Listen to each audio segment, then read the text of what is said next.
Hello, everybody, and welcome to the Bella Bianca TV on YouTube today. We really appreciate your presence. We thank you for tuning in. We thank you for your subscriptions. Thank you for subscribing to my channel. And most importantly, thank you for hitting that bell right next to subscribing. So whenever I post a video, you're on there, okay? And you're notified in real time, right? So that's what's up. So today, Madame Bella Bianca, I am happy to be back with you guys. I am happy to be rolling because you know how we do. What we say, you gotta rock yourself, right? So, what do we mean by rocking yourself? It means no matter who you are, Madame Bella Bianca Paris is all about uplifting, empowering women in a positive, and holding it only on positive, okay? Because that's all we do. We connect with each other, we build each other, and we just help each other to just know that no matter what it is that you're going through, no matter what it is that people thoughts are about you, as long as you remain positive, you're going to be effective. All right. So today we're going to be Gucci, right? We're going to always be Gucci, and we're going to always rock ourselves, because our whole moral of this video, this channel, the message that we put out to people is, if you know Bella Bianca Paris, that's the brand, that's me, okay? I am that I am. You got to let them know while you rock yourself. You are that you are. And whatever you are, as long as it's positive, it better be. You better be thoughtful, okay? You better be helpful, okay? You got to be amazing. And with that amazingness, you got to bring that ambition. All right. And most importantly, Bella Bianca always say you got to be thankful, because no matter what you go through, we put God first on this channel. So if you are not a spiritual person, if you're not in line with the universe, if you do not put God first, we have a moment of silence for you. We are not going to judge you, okay, if you're an atheist. But what we do on Bella Bianca is we put God first in everything that we do, all right? And for that, we are thankful. So, let's get to the heart of why we're here, because today we're feeling Gucci, right? We're feeling Gucci. Yeah, we got some t-shirts coming soon. We're in the designing process. I'm gonna have something for my Bella Bianca dolls and my Bella Bianca gents. So stay tuned, because this is gonna be fire. All right, this is gonna be fire.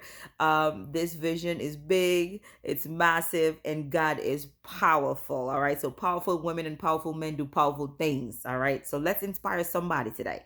So one of my fans recommended and requested that I do a video on talking about how people can recognize toxic relationships. Toxic relationships. And my fan thinks that she is in a relationship with a narcissist. So everybody talks about this whole narcissist this and narcissist that. Well, my question that she asked me was, have you been in a relationship with a narcissist before? Yeah, I have been in a relationship with a narcissist before. I'm gonna kind of try to see if I have any plugs in my ear so we could take those plugs off. Yeah, anybody in a relationship with a narcissist, men, I'm not gonna say, more power to you, and mean that in a negative way, but I really give you everything that I do have, and I say more power to you. Okay, what do I mean by that? We as human beings, sane human beings, who see things the way they should be, right? So we were all raised to see things on a moral level. We are not all taught the same thing based on how we were raised, right? So some people, based on your environmental upbringing, you're going to have different values. But on a societal and civilian level, we all practice the same moral, aspect on the way we do things, the way we're supposed to think. It's almost like it's ingrained how we're supposed to do certain things. An example of this is when we go to school, right? We do math, we do English. We have a certain subject area that we study so we can become good at it. And when we study that area, we work hard to get good grades in that area. Why? Because we want to be the best at it. Why? Because we might be able one day to be able to lead in that area and get paid for it. So you're not going to study math to become a mathematician and not have the anticipation of becoming maybe like a math professor, or maybe you might utilize what you've learned and applied into another subject area that's going to make you become even better. For example, go into the science field and become an astronaut, maybe a doctor, maybe anything that entails using what you've learned on the basis of where you started to elevate and become better in that area.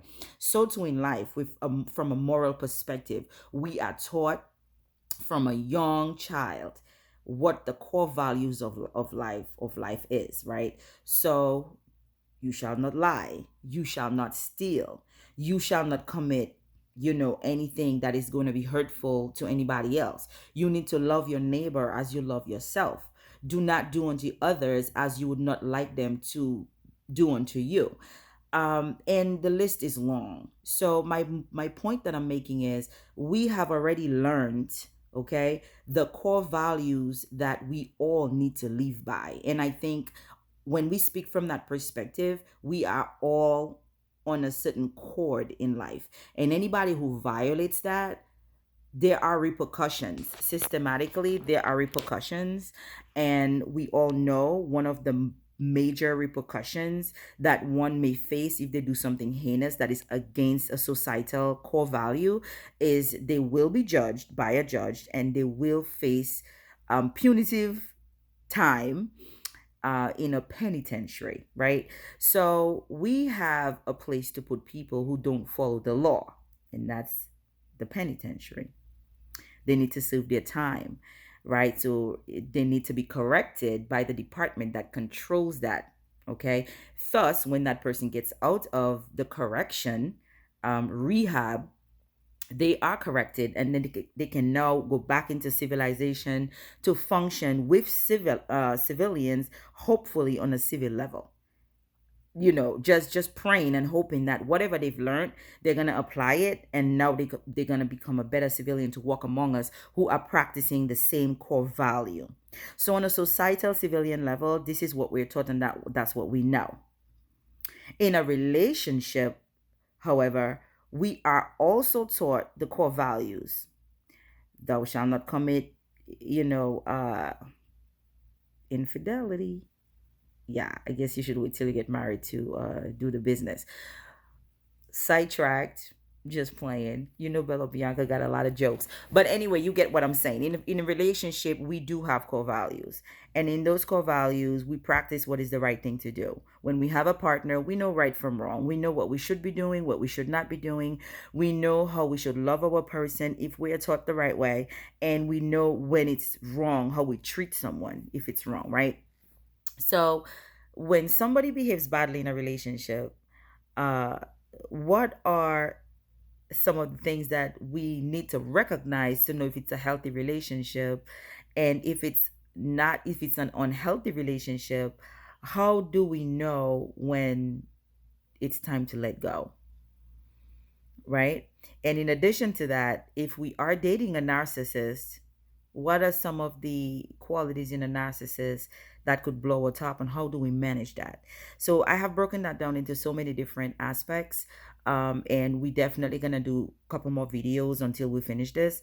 But as of today, we're gonna identify, some of the signs that are might be right in your face to know it's not a healthy relationship. From my friend's perspective, I call her a friend. She's a fan. When she requested this video, I was kind of like skeptical about it because, of course, everybody has a different opinion, and everybody. I just do not want to create hurt feelings.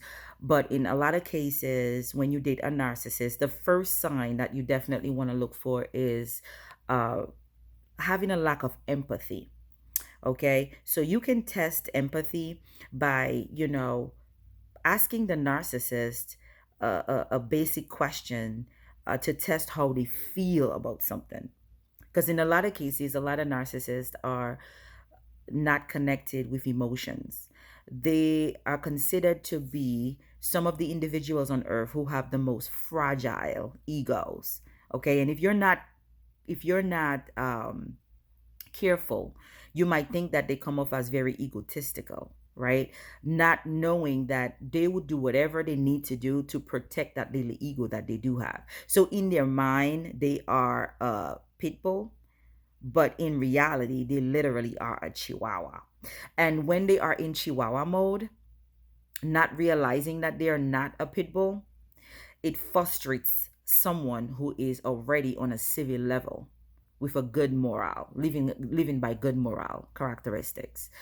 They could literally make you feel like you're going crazy. For example, you guys could talk about something, and then within like 12 hours or maybe even less, they don't acknowledge what you talk about. They're saying something totally different. They are saying that that was never said. They use a lot of manipulation around the topic to deflect. Deflection is another big one. They deflect a lot. For example, you would say something about A and they're trying to talk about B because they do not want to acknowledge that you're trying to hold them accountable, or just maybe to talk about A. That is just how a narcissist roll, okay? Um and we can pretty much even talk about men who are not narcissists that are treating you badly, or it's unhealthy, right? Or we may consider it toxic if they are talking about something, treating you messed up, but not really acknowledging the wrong that they're doing. So there's a difference. A narcissist guy knows what he's doing is wrong. He knows that his gaslighting, which is the term that we use when we talk about a person who just doesn't want to acknowledge what you're trying to say because you're trying to hold them accountable, versus a man who's not a narcissist, who knows exactly what he's doing and is intentionally doing you wrong because he just feels like he wants to. And moving further into that, if a man does not remember what you guys talk about within 24 hours, that tells me that he's not really interested as you think that he is. And if we want to talk about the word love, that I try to kind of stay away from that word, because I don't like to put labels on things too soon, too often, because I really believe you need to get to know somebody. You never really know somebody until you really know somebody. And in a lot of cases, you could spend a long time with somebody and still not really know them, because the real way to know somebody is, when you trigger them with certain things, you look at the way they react to certain situations, and that will kind of let you know the kind of person that you're dealing with. You never really go by just what somebody tell you about themselves. You have to actually put them in a position where you can read their emotions. You ask questions based on your relationship with that person. You will kind of have a better you know perspective on the way they handle situations, right? So when you are in a relationship with a narcissist and you are being, disregarded, your all of your questions or your concerns are being deflected, if you are not being regarded, it doesn't mean that you should stay in this situation.